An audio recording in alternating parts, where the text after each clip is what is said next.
আসসালামু আলাইকুম রহমতুল্লাহ। জালকাঠি চুইজাল রেস্টুরেন্ট, এটা হচ্ছে আপনার ফায়ারের মোড়, কোডের সামনে, কোডের অপোজিটে আর কিছু পশ্চিম সাইডে। তো এদের খাবারের মান খুবই জঘন্য এবং এদের খাবার তৈরি করার প্রসেসটাও হচ্ছে অস্বাস্থ্যকর এবং নোংরা পরিবেশে।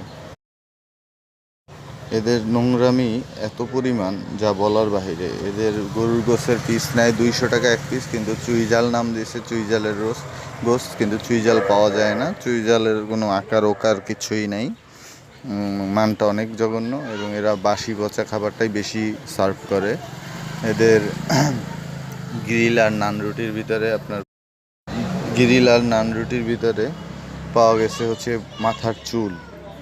আমি গ্রিল আর নান অর্ডার দিছিলাম। অর্ডার দেওয়ার পরে এই নান রুটির ভিতরে অনেকটাই চুলে ভরা ছিল। তো আমি চেঞ্জ করতে গেলাম, পরে তো বলতেছে মাথার চুলটা ফালাই দিয়ে খেলে কি হয়। তো এরা হচ্ছে এই রকমের, কি বলবো আর, আমি ভাষায় প্রকাশ করতে পারতেছি না এদের অবস্থান। তো নান রুটিটা মোটামুটি ছিল ভালো, কিন্তু গ্রিল এবং সস এগুলো খুবই খারাপ। তো দুইবার চেঞ্জ করছি, দুইবারই আমি সেই সেম জিনিসটাই পাইছি, চুল পাওয়া গেছে। তো আপনারা একটু দেখবেন ভিজিট করে অবশ্যই, কারণ এদের মানের এতটা পরিমাণ জঘন্য যা বলা বাহিরে। আমাদের ভোক্তা অধিকারের মহোদয়ের কাছে একটাই আকুল আবেদন, আপনারা ভোক্তাদের দিক বিবেচনা করে এই রেস্টুরেন্টটাকে অতি সত্বর আইনের আওতায় আনবেন এবং জরিমানা করবেন। ধন্যবাদ সবাই।